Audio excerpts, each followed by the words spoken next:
It's 1948. The world is still recovering from the destruction of World War II.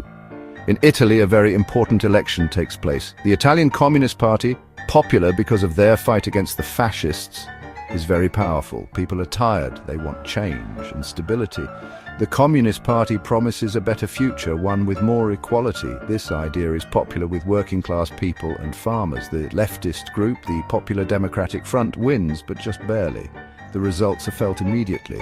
Other countries, worried about the influence of the Soviet Union, are watching closely. The Cold War, already starting, begins to affect Italy. This win isn't just a political event, it's a huge change for Italians. Years of fascism had a big impact and people wanted something new. The idea of a society without rich bosses and landowners was very appealing. This sets the stage for big changes in Italy. Right after the 1948 election, things happen very fast. The Popular Democratic Front, now in charge, starts to make changes based on their socialist ideas. The government takes control of businesses, gives land to the people, and becomes closer with the Soviet Union. The United States and its allies are worried. They don't want communism to spread to Western Europe. Things get worse quickly. Worried that Italy will become completely communist, the Western powers help the anti-communist groups in the south. Tensions grow and soon the country is split in two. The Iron Curtain, already dividing Europe, now divides Italy. This division isn't simple. There are people who resist on both sides. Families are split up, divided by different beliefs and where they live. The dream of a united socialist Italy is broken, replaced by a country fractured by the Cold War. In the north, the Italian People's Republic becomes closely aligned with the Soviet Union, adopting many of its policies and ideologies. The Communist Party, now the most powerful political group in the region, sets up an economy modeled after the Soviet Union's centralized planning system. The government takes control of businesses, nationalizing industries and combining farms into large collectives. The leaders of the party are celebrated as heroes, embodying the new socialist ideals. Life in the north undergoes a dramatic transformation, with Soviet flags lining the streets and daily routines reflecting the new political reality. The old, rich and powerful elites are displaced, their properties confiscated and redistributed to those loyal to the Communist Party. Schools and hospitals are now run by the government, with a strong focus on improving literacy and public health for all citizens. But this new way of life comes at a significant price. No one is allowed to disagree with the government, and dissent is swiftly and harshly suppressed. The press is tightly controlled and any opposition to the party is quickly silenced, ensuring that only the government's narrative is heard. The secret police, operating much like the KGB in the Soviet Union, maintain strict control over the population, monitoring and quelling any signs of rebellion. For many people in the north, life is a trade-off. They gain economic security and access to better social programs, but they lose their political freedom and live under constant surveillance. South of the dividing line, the Italian Republic is having a tough time. The country is very poor after the war. The government, a mix of anti-communist groups, is corrupt and doesn't work well. The United States, wanting to stop the spread of communism, gives lots of money and resources to the Italian Republic. The Marshall Plan helps to rebuild roads and buildings, and American military aid helps the Italian army, but the country is still divided by different political beliefs. The communist north is a constant threat. The government, scared of a communist uprising, cracks down on anyone with leftist ideas. People's freedoms are limited and political enemies are often attacked. The Italian Republic, while supposed to be a democracy, acts a lot like a dictatorship. A house divided, life in a fractured Italy. Italy's division is a deep wound. It affects everything. Families are split, separated by a heavily guarded border. Travel between the two sides is difficult and communication is often spied on and censored. The two Italies are different economically. The north, with its government-controlled economy and focus on factories, sometimes grows, but also has shortages and problems. The South, depending on American aid, struggles to build its own economy. The gap between rich and poor gets bigger, causing unrest. Even with all the problems, life goes on. In the north, people get used to life under a socialist government. They go to big rallies, celebrate May Day, and believe in the idea of everyone working together. In the south, people try to rebuild their lives with an unstable government and an uncertain economy. The dream of becoming one country again, though far away, is still there. Walls and whispers, cultural and social impacts of division. The division of Italy isn't just about borders and fences, it affects how people live and interact. In the north, art shows heroic workers and brave soldiers. Plays and shows tell stories about hard work, sacrifice, and loyalty to the state. The South's culture is different. American movies and jazz music are everywhere. Italian movies and books explore themes of loneliness, disappointment, and finding yourself in a divided world. Movies by directors like Luchino Visconti and Roberto Rossellini show the emotions of a nation dealing with war and division. The cultural differences grow because it's hard to travel and share information.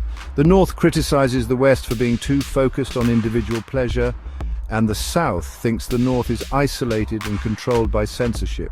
The two Italies, once united by their history, are now separated by different beliefs and mistrust. Echoes of unity, the long road to reunification. As the years go by, the desire for a united Italy grows stronger. The people, tired of division and conflict, yearn for a sense of national identity and unity. In the north, after Stalin dies, the relationship between the Soviet Union and the West improves. This shift in global politics brings a new wave of optimism and hope. This gives hope to those who want more freedom. Public celebrations and cultural events reflect this newfound optimism. In the south, a stronger economy and a more stable government lead to calls for the country to come back together. Economic growth fuels the desire for political stability and unity. The fall of the Berlin Wall in 1989 changes everything in Europe, including Italy. It symbolizes the end of an era and the beginning of new possibilities. The Soviet Union collapses and the Cold War ends. This monumental shift removes the barriers that kept the two Italies apart for so long. This removes what was keeping the two Italies apart. The dream of reunification seems more attainable than ever. Germany becoming one country again is an example, but it also shows how hard it can be. The challenges faced by Germany serve as a cautionary tale. Bringing Italy back together is a long and difficult process. Political debates and negotiations are fraught with tension and disagreement. The two governments have trouble agreeing. Differing ideologies and past grievances complicate the path to unity. Different economies, different political beliefs, and past problems make things hard. The disparities between the North and South are significant obstacles, but the desire for unity, driven by shared history and culture, is very strong. The Italian people, united by their rich cultural heritage, continue to strive for reunification. Lessons from a divided peninsula, Italy and the world. This chapter delves into the intricate history of Italy, a nation that has seen its fair share of division and unity. This story about a divided Italy helps us understand the Cold War's impact. The Cold War was not just a geopolitical struggle, but a battle of ideologies that left deep scars on many nations, including Italy. Like Germany and Korea, Italy shows the conflict between different beliefs that affected the whole world. These divisions were not merely physical, but also deeply psychological, affecting the national psyche. Italy's story shows how division hurts people, how strong national identity can be, and how complicated it is to bring a divided country back together. The resilience of the Italian people in the face of such adversity is truly remarkable. Italy's story also shows how the Cold War still affects us. The remnants of this era can still be seen in the political and social fabric of the country. Even after reunification, the North and South are still different economically and politically, and memories of the past still matter. These disparities continue to shape the lives of Italians today. Italy reminds us that the end of the Cold War didn't fix all the problems it created. The fall of the Berlin Wall was a significant event, but it didn't erase the complexities and challenges that arose from decades of division. Instead, it brought new global challenges. The world had to navigate a new landscape of international relations, economic policies, and cultural exchanges.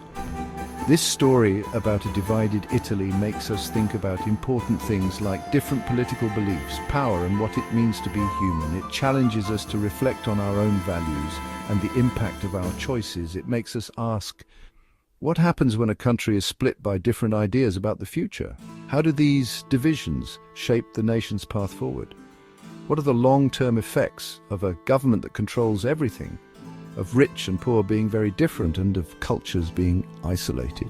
These questions are crucial for understanding the complexities of national and global politics. And what does it really mean to rebuild a country after being divided for so long? The process of healing and reconstruction is long and arduous, requiring collective effort and a shared vision for the future. Conclusion: a speculative legacy. This story about Italy splitting up after World War II, even though it didn't really happen, teaches us a lot about the 1900s. It shows how important the Cold War was, how hard it is to reunite a country, and how strong national identity can be. By thinking about a different history, we better understand what has shaped our world and how the past is still important today. Italy becoming one country again, even though it was difficult, shows how strong people can be and how much people want peace and unity. As we deal with the challenges of the 2000s, the lessons from this story about a divided Italy remind us how important it is to talk to each other, understand each other, and work together to build a better future.